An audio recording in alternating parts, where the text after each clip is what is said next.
नमस्कार, जय हिंद। कैसे हैं आप लोग? गुजराती में मजा हुआ? मेरा नाम ब्रिगेडियर अजय त्रिपाठी है और मैं जनवरी 2018 से संस्था को अपनी सेवाएं दे रहा हूं। भारतीय सेना की पंजाब रेजिमेंट से आता हूं और भारतीय सेना को अपने जीवन के 36 साल दिए हैं।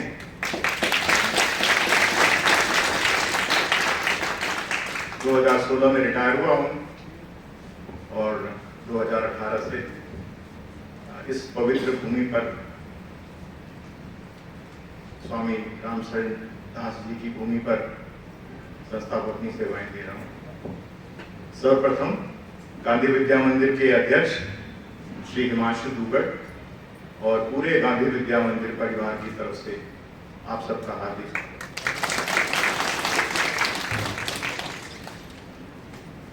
और मैं ये दावे के साथ कह सकता हूं कि आपने बिल्कुल सही निर्णय लिया है अपने बच्चों को यहां भेजने का। प्रिंसिपल साहब ने तो आपको यहाँ की जो एकेडमिक गतिविधियों के बारे में बताया और जो आपके सुविचार हैं, जो एक डॉक्टर से एक्सपेक्ट किए जाते हैं, उसके बारे में बताया। मैं आपको संस्था के बारे में कुछ बताना चाहता हूँ। ये संस्था जो है, ये एक्चुअली इसकी उपज 1948 में हुई थी और जो इसके संस्थापक थे पूज्य श्री कन्हैयालाल दुग्गड़ जी थे, जो कि बाद में स्वामी रामशरण जी के नाम से विख्यात हुए। वो गांधी जी के अनन्य शिष्य थे और अनफॉर्चुनेटली जब गांधी जी का असैसिनेशन हुआ 48 में, तो ये जस्ट अबाउट 26 इयर्स के थे। 1922 बॉर्न है ये। तो इनके मन में आया कि मुझे जो है ना गांधी जी के नाम से कुछ करना चाहिए और अपने समाज की सेवा करनी चाहिए। तो ये दिल्ली चले गए। उस समय के होम मिनिस्टर सरदार पटेल जी थे, तो उनसे मिले। उन्होंने बोला कि मैं कुछ करना चाहता हूं। तो सरदार पटेल को मालूम नहीं था कि अपने क्षेत्र में कुछ करना चाहते हैं। तो उन्होंने बोला कि कल सुबह जो है ना, मेरा पीए जो है आपको मेरी कार में जमुना के किनारे ले जाएगा और जहां तक आप हाथ फैला दोगे वहां तक जमीन मैं आपको दे दूंगा। ये आदत थी उस समय 1948 में। तो स्वामी जी ने कहा नहीं सर, मैं अपने क्षेत्र में कुछ करना चाहता हूं। तो उन्होंने बोला कि आप ऐसा करिए, फिर आप वर्धा चले जाइए विनोबा भावे जी के पास। तो वर्धा चले गए वो, और वर्धा में विनोबा जी ने बोला कि तुम्हारा जो सोच है वो अति उत्तम है और तुम उस क्षेत्र से आते हो जहां पर अकाल पड़ता है, भुखमरी है, अशिक्षा है, ठीक है ना। तो तुम वहां पर जो है शिक्षा की अलग जगह, जोत जगह।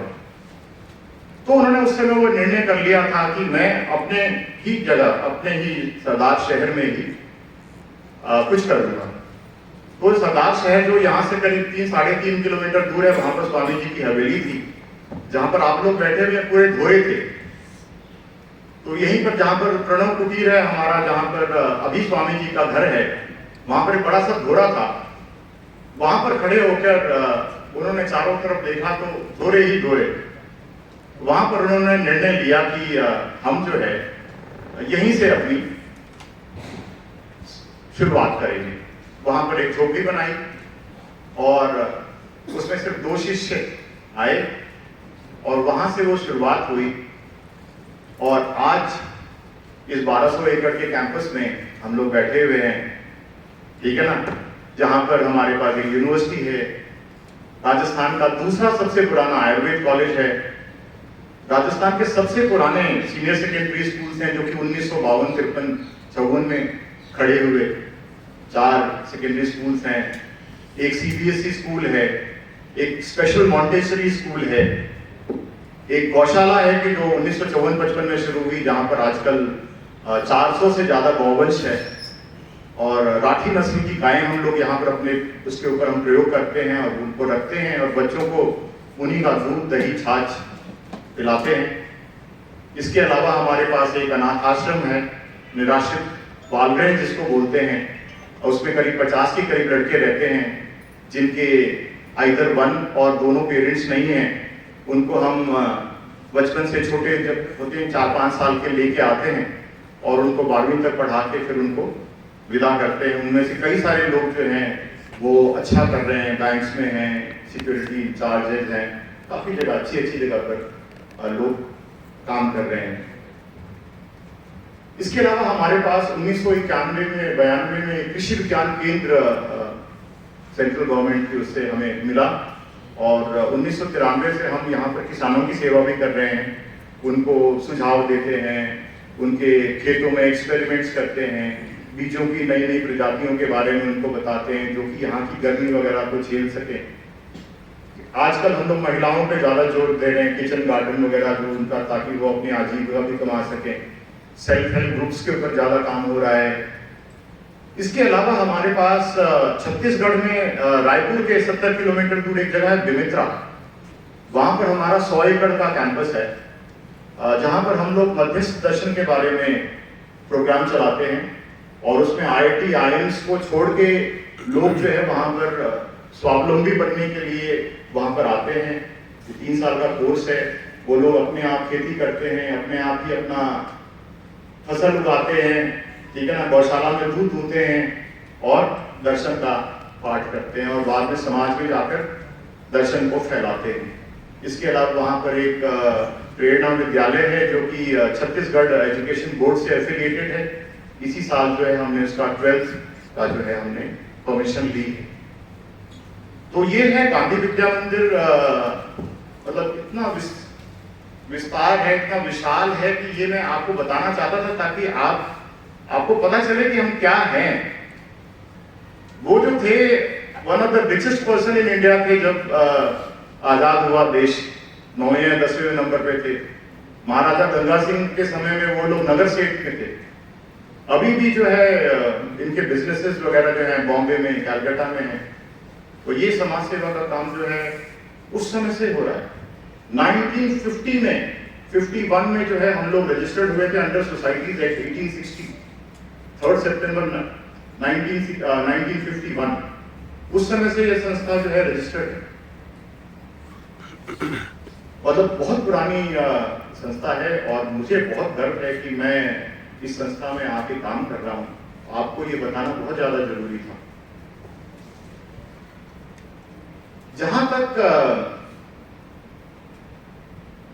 संस्था को एकेडमिक्स के अलावा, बेसिकली संस्था जो है 4 क्षेत्रों में काम करती है। शिक्षा के क्षेत्र में काम करती है, स्वास्थ्य के क्षेत्र में काम करती है, कृषि के क्षेत्र में काम करती है, और सोशियो इकोनॉमी के क्षेत्र में काम करती है। और इसी विचार को लेकर स्वामी जी ने संस्था की स्थापना की थी। और सबसे पहले तो स्वामी जी का विचार था कि यहाँ पर देश की सबसे पहले रूरल यूनिवर्सिटी शुरू करें, लेकिन उसकी परमिशन गवर्नमेंट ने नहीं दी, क्योंकि उस समय रूरल यूनिवर्सिटी का कॉन्सेप्ट नहीं था। 1950s में जो है ये जो स्किल डेवलपमेंट आपका जो चल रहा है, वो 50s में जो है हम लोग क्या स्किल डेवलपमेंट कोर्स चलते थे, कालीन बनाते थे, खेती बाड़ी का काम करते थे, ठीक है ना। तो ये स्वामी जी ने उस समय शुरू किया था। बाद में आया कि अरे बाल श्रम हो गया, ये हो गया, सब कुछ बंद कराया गया। अभी क्या हम वापस उसी जगह आ गए, स्किल डेवलपमेंट में, कौशल विकास में कर रहे हैं। तो ये स्वामी जी की सोच थी उस समय की, मतलब हम लोगों को स्वावलंबी भी बनाए, शिक्षा के साथ साथ बच्चों को हम ये सब सिखाएं। अभी भी बाल गृह के बच्चे जो है उनके पीछे काफी सारे खेत हैं, वो अपनी सब्जी वब्जी अपने आप ही उगाते हैं वो बच्चे। तो एक दिन कोई आ गया, अरे आप तो बाल श्रम करा रहे हैं। फिर हम स्वामी जी ने बताया, स्वामी जी के पुत्र जो थे अभी, जो हमारे इससे पहले के अध्यक्ष थे कनक जी ने, ये हमसे काम नहीं करा रहे हैं, हम इनको स्वावलंबी बना रहे हैं, और ये अपना काम खुद कर रहे हैं, और ये सब्जी खुद ही खाते हैं। तो बड़े खुश हुए वो। तो ये है, ये इन विचारों पर गांधी विद्या मंदिर तब से काम कर रहा है, इतने सालों से काम कर रहा है। इसके अलावा देश में कहीं भी प्राकृतिक आपदा आती है, डॉक्टर साहब जो हैं और इनकी टीम हर जगह गई है। चाहे वो सुनामी हो जो कि तमिलनाडु में आई थी, चाहे वो श्रीनगर की फ्लड्स हो, चाहे वो बाढ़ में जो फ्लड्स आई थी, चाहे वो उत्तराखंड में 2013 में जो फ्लड्स आई थी, ठीक है ना। हर जगह जो है गांधी विद्या मंदिर में आपके आयुर्वेद कॉलेज के डॉक्टर्स की टीम जो है गई है। और आपको मैं बताना चाहता हूं कि पिछले साल एक जगह है यहाँ पर उत्तराखंड में मुंशियारी, मैं मुंशियारी गया था। हमारी संस्था ने मुंशियारी में बहुत काम किया उस इलाके में। वहां पर जो है पूरा इतनी ज्यादा भूस्खलन वगैरह हुआ था कि पूरे स्कूल वगैरह सब टूट गए थे। उस समय जो है हमने वहां पर 3 कमरों का एक स्कूल बनाया था। 2013 की बात कर रहा हूँ। एक मंदिर होगा उसका जीर्णोद्धार कराया 2013-14 में। मैं पिछले साल डॉक्टर साहब के साथ ही गया था और लोगों ने डॉक्टर साहब को देखा था, डॉक्टर साहब से लोग चिपक गए। एक ओल्ड लेडी थी, उसने बोला मेरे को ये प्रॉब्लम है, मेरे को इंजेक्शन दो। हम पहुंचे ही थे वहां पर, तो ये इज्जत जो है मैंने देखी है इनकी। वहां पर कितना सारा काम किया इन्होंने। कम से कम 30 से 40 किलोमीटर रोज चले गए पहाड़ों के ऊपर, पीठ में अपना पिट्ठू बांधा, उसमें दवाइयां ला दी, क्योंकि उस समय सारी सड़कें वगैरह तो सब टूट गई थी। सब जो है पहाड़ों पर इन्होंने इतनी मेहनत की है, इसलिए इतने पवित्र आदमी हैं। उसके अंदर में आप लोग आए हैं तो कितने बड़े गौरव की बात है, गौरव की बात है आप लोगों की। ये मैं बताना चाह रहा था। ये तो अपने मन से कभी बताएंगे नहीं, लेकिन मैं बता रहा हूं। 2020 में कोविड आया, कोविड का पहला वो आया 20 में, और सबसे पहला काम जो है हम लोगों ने यहाँ पर सरदार शहर और सरदार शहर के आसपास काढ़ा पिलाने का किया। 22 मार्च को है अपना लॉकडाउन लगा था। 15 मार्च से 21 मार्च तक हमारी संस्था ने पूरे सरदार शहर टाउन में एक एक गली, एक एक घर में जाके सबको अपना आयुर्वेदिक काढ़ा, 700 साल पुराना आयुर्वेदिक काढ़ा जो हम यहाँ अभी भी बनाते हैं, वो पिलाया। जो तबलीगी जमात वाले 7 बंदे जो पकड़े गए थे शुरू में, जहां से कोविड शुरू हुआ था, उसमें से 7 लोग सरदार शहर के थे। 7 के 7 को हम लेके आए और डॉक्टर साहब और मैं उनको मिले सबसे पहले। हमको नहीं मालूम था इनको कोविड हो रखा है, हम दोनों ऐसे थे, कोई मास्क वास्क नहीं लगा हुआ था। उनके 102 परिवार वाले थे, उनको पकड़ के लाए सबको टेस्ट करने के लिए कि भाई इनको कोविड तो नहीं हो रखा है। अपनी इसी में आपके कैंपस में वो लोग रुके थे, सुश्रुत भवन जहाँ पर आपका ओपीडी चल रहा है, या जो यहाँ पर प्राणनाथ हॉस्पिटल जो नया बन रहा है, यहाँ पर डी ब्लॉक होता था, यहाँ पर रखा गया था उनको।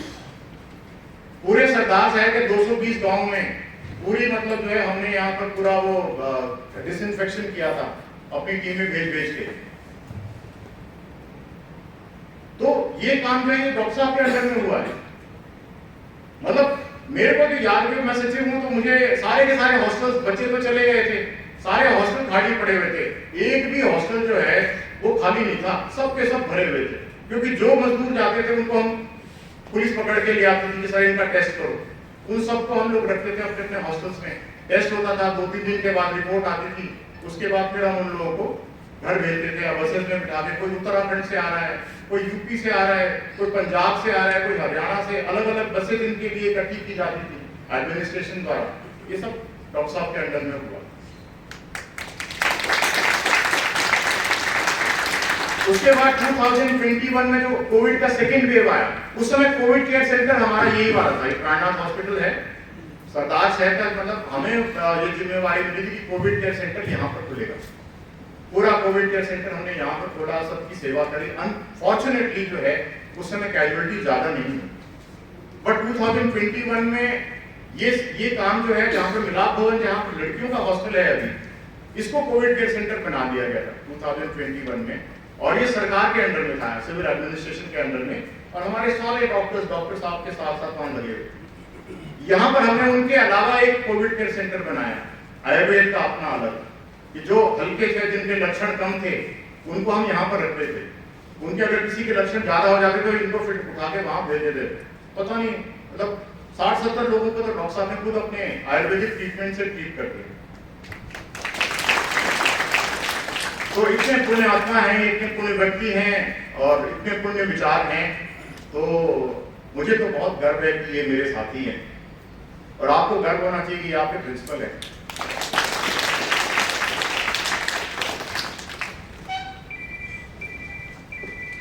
तो मैं आपको बता रहा कि संस्था जो है सिर्फ पढ़ाती नहीं है आपको ये संस्कार देती है। ये कौन देगा आपको? एक भी यहाँ पर किसी भी कॉलेज में एक भी बच्चा जो है, हमारे तो बच्चों ने भी वॉलंटियर किया है, यहाँ पर कुछ बच्चे भी रुके थे, उन बच्चों ने वॉलंटियर किया था आयुर्वेद के कि नहीं हम सेवा करेंगे लोगों की। हालांकि हमने बच्चों को बोल दिया था कि आप जा सकते हैं, बट कुछ बच्चे रुके थे। क्यों सर? कुछ बच्चे रुके थे, डॉक्टर्स तो सारे थे यहाँ पे, सब रुके थे। तो हम आपको सिर्फ पढ़ाते ही नहीं है, हम आपको वो संस्कार भी देने की कोशिश कर रहे हैं ताकि आप समाज में जाएं तो आप समाज के काम आए। मुझे भी क्या जरूरत थी यहाँ पर आके बैठने की, मुझे तो नौकरी कहीं भी मिल सकती है जो मेरा रैंक है, लेकिन मैंने इसलिए नहीं, यहाँ पर जो है मेरी जरूरत है। बाकी जगह तो क्या है, कार में बैठ के ऑफिस जाओ, ऑफिस से बैठ के घर आओ, तो यहाँ पर मुझे काम करने में इतना आनंद आता है कि सुबह से लेकर शाम तक मुझे पता ही नहीं चलता, सुबह से लेकर शाम तक मुझे पता नहीं चलता कैसे दिन गुजर गया। चैलेंजेस अपने अपने हैं, उन चैलेंजेस को मीट करते करते आज कुछ हुआ, कल एक नया दिन, कल एक नया चैलेंज आ गया। तो मैं भी इसलिए यहाँ पर बैठा हूँ, तो मुझे यहाँ काम करना अच्छा लगता है। ये भूमि बहुत पवित्र है, यहाँ पर जो आता है वो पवित्र हो जाता है, ठीक है। तो इसलिए जो है इस पवित्र भूमि पर आप सबका एक बार फिर स्वागत। जहां तक एडमिनिस्ट्रेशन का सवाल है, उसमें जो है इस बार हमने ये निर्णय लिया, क्योंकि अभी क्या हो रहा है, अभी ये ग्रामीण कौशल विकास की जो कई सारी योजनाएं जो है वो सरकार, चाहे सेंट्रल गवर्नमेंट है चाहे राजस्थान गवर्नमेंट है, वो चला रही है। और इसमें जो है बिलो पॉवर्टी लाइन जो लोग हैं या नरेगा में जो काम करने वाले लोग हैं, उनके बच्चे, ठीक है ना, माइनॉरिटीज के लड़कियां, ये सबका सब जो है इनकी जो है हमारे को कई सारे कोर्सेज मिले, और उससे क्या हो रहा है, उनकी वजह से बच्चों की संख्या बढ़ गई है, खासतौर से लड़कियों की संख्या। लड़कों की संख्या भी है पर लड़कियों की संख्या ज्यादा बढ़ी। तो एक बार ये निर्णय लिया गया कि हमारा जो मिलाप भवन है, क्योंकि लड़कियां जो अभी 2 हॉस्टल्स में रहती हैं, बजाज में रहती हैं और दुर्गावती में रहती हैं। तो मिलाप भवन जो है वो किसी दूसरे पर्पज से बना था। यहाँ पर सेमिनार्स वगैरह पहले बहुत होते थे, अभी बीच में रुक गए हैं। तो उन बड़े बड़े सेमिनार्स के लिए लोग यहाँ पर काफी जगह, काफी दूर से लोग आते थे कॉन्फ्रेंसेस वगैरह के लिए। तो कुछ अच्छी तरीके से कमरे वगैरह बनाए गए थे। तो हिमांशु जी ने ही ये सजेस्ट किया कि इसको हम लड़कियों को दे देते हैं, हॉस्टल बना देते हैं लड़कियों का। कमरे तो पहले से ही बने हुए हैं, उनको सिर्फ मेंटेन करने की जरूरत थी, और सुरक्षा की दृष्टि से जहाँ पर नीचे वाले फ्लोर में जो है पीछे ग्रिल लगाने की जरूरत थी, क्योंकि ये नए किस्म के दरवाजे हैं जिसमें वो नहीं लगे हुए, रॉड्स नहीं लगे हुए, तो इनके पीछे ग्रिल्स वगैरह लगाना था। वो सब अभी वो काम चल रहा है, अभी खत्म नहीं हुआ है पूरा अच्छी तरीके से। तो इसलिए डिसाइड किया गया कि यहाँ पर जो है हम कम से कम 2 बैचेस की लड़कियों को लेके आएंगे। एक तो नया वाला बैच आपका 23 वाला, और एक आपसे पुराना बैच है वो 21 वाला। 22 बैच जो है अनफॉर्चुनेटली जो है हम लोगों को पिछले साल बच्चे नहीं मिले for various reasons. So 22 batch इसमें इस समय कॉलेज में नहीं है। सो सीनियर 23 से सीनियर 21 है। तो हमने सोचा कि 21 वालों को और 23 वालों को यहाँ लेके आते हैं, और हमारा अल्टीमेट प्लान है कि हमारे पास जगह बहुत ज्यादा है लेकिन उसमें कमरे कम है। तो अल्टीमेटली हम लोग क्या करेंगे कि बाद में इसमें क्यूबिकल्स बनाएंगे। इसको क्यूबिकल्स बना के हर एक कमरे में अपना अलग अलग से ही बच्चे के लिए पढ़ने लिखने का, जैसे हॉस्टल्स में होता है, डॉर्म्स होती हैं, उस तरीके से बना के हम अल्टीमेटली सभी लड़कियों को हम यहाँ लेके आते हैं। इसके मिलाप भवन आपने देखा ही होगा लगभग सभी ने। तो इसके आगे जो लॉन बना हुआ है, अभी लॉन के मतलब इस वाले हिस्से में जो राम मंच के पास जो हिस्सा है, वहां से लेके पूरे इलाके में हम दीवार बनाएंगे और उसके ऊपर बार फेंसिंग करेंगे, ताकि लड़कियां जो है अंदर जो है पूरा लॉन उनके पास है और वो सुरक्षित रहे, ठीक है ना। उसके 2 गेट हो जाएंगे, एक तो मिलाप भवन का मेन गेट है और एक ये वाला गेट हो जाएगा। अंदर सुरक्षा के इंतजाम वगैरह होंगे। और बच्चों के लिए जो है हमने जो है अभी नहाटा भवन और जो बेसिक पब्लिक स्कूल का भवन है वो हमने किया, वो बुरी हालत में था। वो मैं आपको बताना चाहता हूँ कि वो भवन काफी सालों से यूज नहीं हो रहा। बेसिक पब्लिक स्कूल जो है 2012 या 13 में शिफ्ट हो गया था वहां से, और उसके बाद जो है नहाटा भवन के छात्र भी चले गए थे, पुराना हॉस्टल है। अभी कुछ महीने 2 महीने पहले तक यहाँ पर ये जो प्राणनाथ में काम करने वाली जो मजदूर लोग हैं वो क्योंकि खाली पड़ा हुआ था और बिल्कुल बगल में था, तो उनको दे दिया गया था कि खाली पड़ा हुआ था।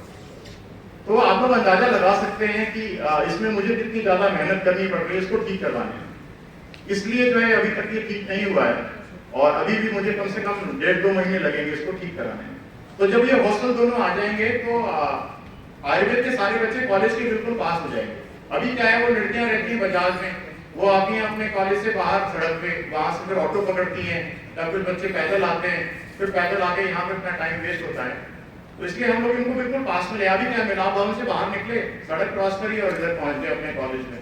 इसी तरीके से लड़के तो और भी पास में, ये पीछे ही है वो तो नाहटा भवन, तो पीछे से गेट खोल देंगे, वो सीधे वहां से निकले और कॉलेज में आ गए। अल्टीमेटली क्या होगा, अभी जो प्राणनाथ हॉस्पिटल बन रहा है इसमें हॉस्टल ब्लॉक बनेंगे बच्चों के लिए, तो अल्टीमेटली ये सारे के सारे बच्चे जो है कॉलेज के कैंपस में ही शिफ्ट हो जाएंगे हॉस्पिटल के बिल्कुल पीछे। तो अल्टीमेट प्लान इसका ये है कि अभी तो पहले हॉस्पिटल बना रहे हैं हम लोग, और प्रणब कुटीर जहाँ पर हम लोग नॉर्मली पेरेंट्स को ठहराते हैं वहां पर जो है वो हम लोग तोड़ के हमने 2-2 कमरों का एक सेट बना दें, ताकि जो डॉक्टर्स आए यहाँ पर वो कम से कम उनके लिए किचन हो, कमरे हो, एक ड्राइंग रूम हो। नहीं तो डॉक्टर्स के लिए और स्टूडेंट्स के लिए, नर्सिंग या स्टाफ के लिए वो सेकंड फेज में बनेगा। तो अल्टीमेटली सारे बच्चे, लड़के लड़कियां, हॉस्पिटल, ये सब एक जगह ही हो जाएगा। और आपका जो करंट हॉस्पिटल है अपना आयुर्वेद कॉलेज का, वो भी मर्ज हो जाएगा। इसके लिए अलग से विंग बन रहा है अपना मेडिकल कॉलेज में, सॉरी हॉस्पिटल में। और ये हॉस्पिटल का प्रोजेक्ट भी मतलब 2 साल पहले ही शुरू हुआ। मोर देन 250 बेड्स हैं इसमें, सुपर स्पेशलिटी हॉस्पिटल है ये, और खूब लोग अच्छी तरह से दान दे रहे हैं इसको बनाने में। और हमारा बेसिक एम है कि इसको हम मार्च 2024 तक कंप्लीट कर लें, वो हमारा प्लान है। और प्लान बनने के बाद यहाँ पर सरदार शहर उसके आसपास जितने भी लोग हैं, नहीं तो अभी सिजेरियन सेक्शन कराने के लिए लोगों को चूरू जाना पड़ता है या बीकानेर जाना पड़ता है, तो ये समस्याएं यहाँ पर हैं शहर में। तो गांधी विद्या मंदिर इस बारे में भी सोचता है, अपने लोगों के बारे में।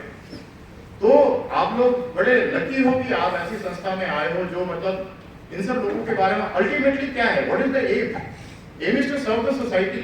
तो इसकी वजह से हम सोसाइटी, इसको लेके हम सोसाइटी को तो सर्व करने जा रहे हैं। What is there for us, बात समझ में आ रही बेटा? इसलिए जो है यहाँ पर अल्टीमेट प्लान मैंने आपको बताया, जो कि आपको शायद कोई और ना बताता कि भाई क्या प्लान है हमारा।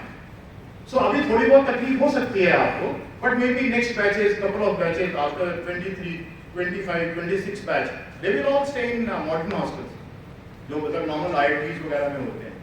So it is a matter of time, बन जाएगा। थोड़ी मतलब इन सब चीजों में पैसे लगते हैं, और धीरे धीरे करके जो है वो धन संचित होता है, उस धन को लगाया जाता है, फिर लोगों से रिक्वेस्ट की जाती है। और संस्था का नाम इतना अच्छा है कि लोग दान देने में भी हिचकिचाते नहीं है, सबसे बड़ी बात यह है।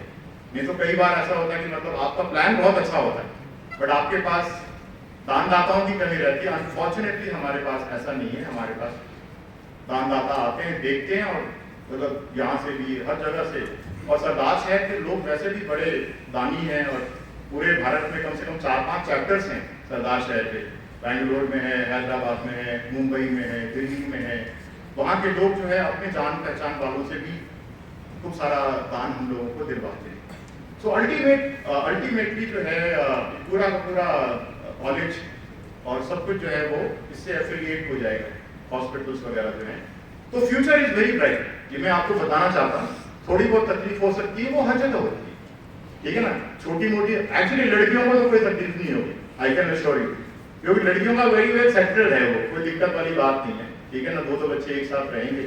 अभी जो है मैंने जो फौज में हम लोग करते हैं कि भाई अपना काम खुद करो, तो मैं बच्चों को आदत डालने की कोशिश कर रहा हूँ कि भाई अगर आप हॉस्टल में 70 लड़कियां हैं, तो भाई उन लड़कियों में डिसाइड करें कि भाई हमारा गार्डन कैसा होगा, या हमारी मेंटेनेंस कैसी होगी, या ठीक है ना, या हमको कोई नए फ्लावर्स वगैरह चाहिए कि नहीं चाहिए।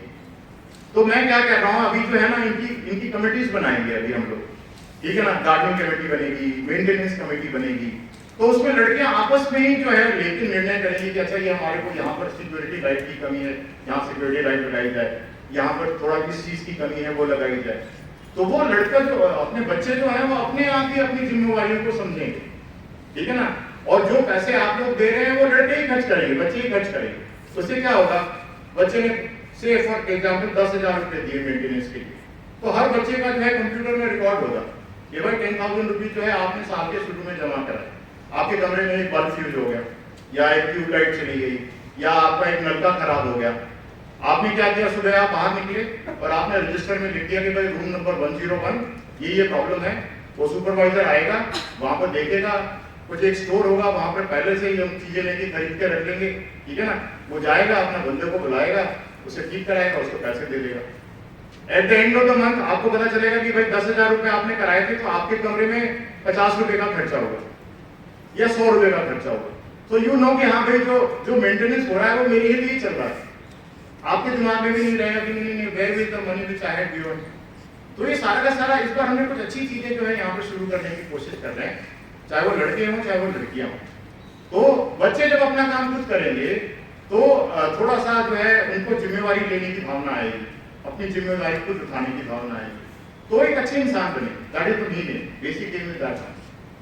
मैं हूं तो मैं फौजी आदमी हूं, तो मैं थोड़ा डिसिप्लिन में ज्यादा मेरा वो है, तो मैं थोड़ा सख्त हूं इस बारे में। तो I am a very strict disciplined. तो मैं बच्चों से, इनको कुछ जो पीछे वाले खड़े हुए मेरे, तो ये सब पता है इनको सचिन क्या चीज है, ठीक है ना। बट यू डोंट वरी, तुम्हारे साथ में आई बी सॉफ्ट, ठीक है, because you are new. But